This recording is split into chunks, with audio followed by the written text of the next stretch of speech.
All right, what's going on, guys? It's Luke here. Today, we're going to run through a weekly outlook for the week coming up of June 15th to the 19th, 2026. I'm going to show you guys what I have marked out on my higher time frames, just some potential scenarios I'm looking at. And then we're going to go through the news day by day. I'll tell you how I'm approaching every single day. And yeah, so let's start off from the top. Let's start off from the higher time frame, kind of break down what happened last week. So if you guys seen last week, basically, last Friday we had that enormous move down, and then this week we kind of just had a slow continuation to the downside. I wanted to watch this daily gap right here and see how price wanted to react from it. You could see on Tuesday we wicked into it. Tuesday we had that insane day. We had that wick into this daily gap. We had a move down. We tapped into this weekly gap, and since this weekly gap we got a strong bullish close to the upside. So let's start back here on the weekly, right? So like I said, on the weekly we had this retrace back into this weekly gap. We got a strong bullish weekly close here, so that is showing strong strength on the higher time frame continuation after that pullback, right? So going down to the daily, again, we did have this initial move down at the start of the week, and now we got this strong recovery back on Thursday and Friday. So in terms of higher time frame, what I have marked out right now, I have obviously all-time high right here.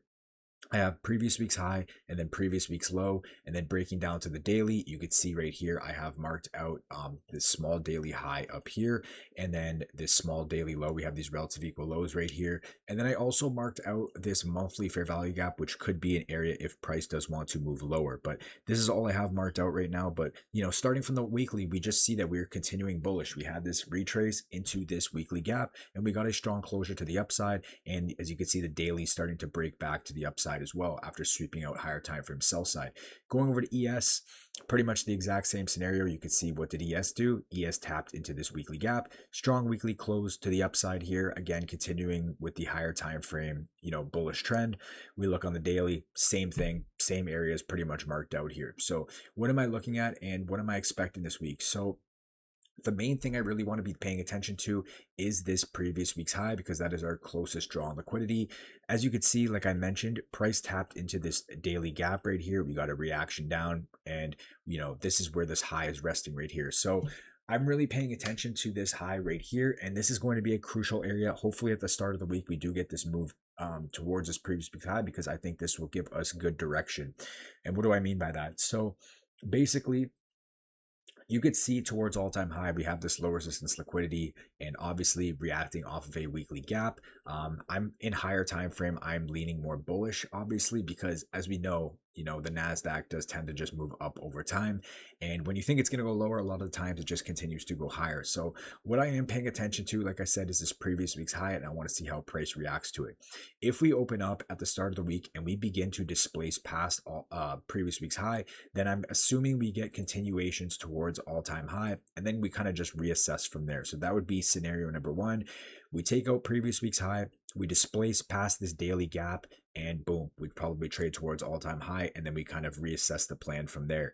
Now, if we come up and we start trading above previous week's high and we start getting a rotation down, this could be an area that sends price back lower towards previous week's low, and potentially towards that monthly gap. Okay, so if you look on the 4-hour, we're obviously bullish. You know what I mean? We traded through this 4-hour bearish gap. We're trading bullish, but we could see that the 4-hour is in bullish structure. But let's say, for example, let's say we get this sweep of previous week's high, and then we start getting a rotation down and we start breaking structure to the downside on the 4-hour. Like, let's say we start breaking below those lows, then I would be assuming that we're going to probably want to trade towards at least previous week's low. And then from there, that's going to be a very crucial area to watch. If we could either sweep and then go higher from there, or we displace lower and look for that monthly gap. So to me, previous week's high is the area I'm watching, just because, again, it is the closest draw on liquidity. It makes more sense that price is going to pull towards this. So again, this is what I'm personally looking at. If price trades higher, displacing past previous week's high, I'm going to be looking likely for continuations towards all-time highs, and then we reassess from there. Now, scenario number two, we get a manipulation above previous week's high.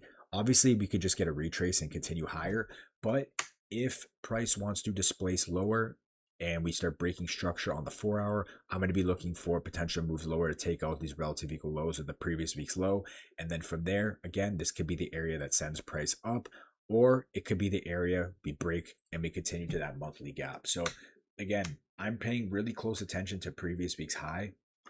If we continue to displace higher, I'm assuming we go back towards all-time highs. That's what I'm leaning towards right now. My bias going into the week is bullish because we got a strong weekly bullish close.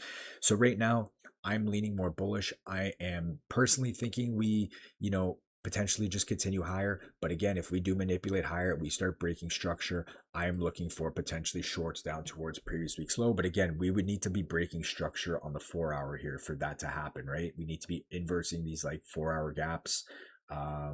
We have a small 4 hour. We kind of need to get through this area right here, and then I would be really bearish on the higher time frame. So that's pretty much all I'm looking at. Displays past previous week's high, I'm looking for all-time high. If we manipulate higher, we start breaking structure on the 4 hour. I'm looking for these relative equal lows right here with previous week's low. And then if we get past that, then we're looking for that monthly gap. But again, I'm leaning bullish right now, but we'll see. Anything could change. We could get some news this weekend, which kind of changes the course of things.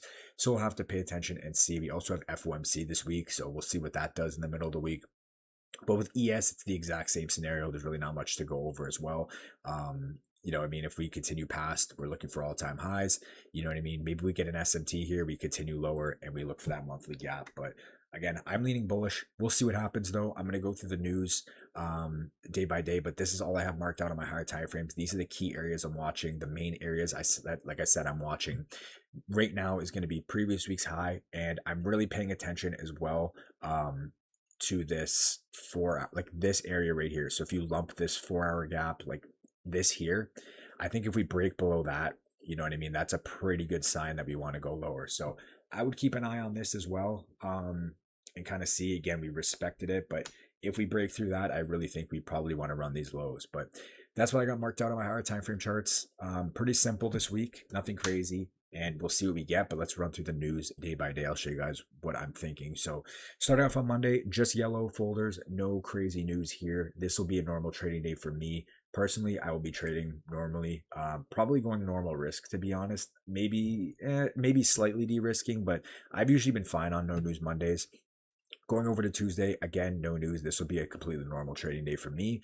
Okay, going over to Wednesday, we have some 8:30 orange folder, and then at 2 p.m. we have the main event of the week, which is FOMC, and then 2:30 we have the press conference. So for these type of days, I personally notice that the longer the AM session goes around, I notice that the volume dies down a bit. So I'm personally trying to get out of the market as fast as I can this day, trying to be in and out when the volume is good.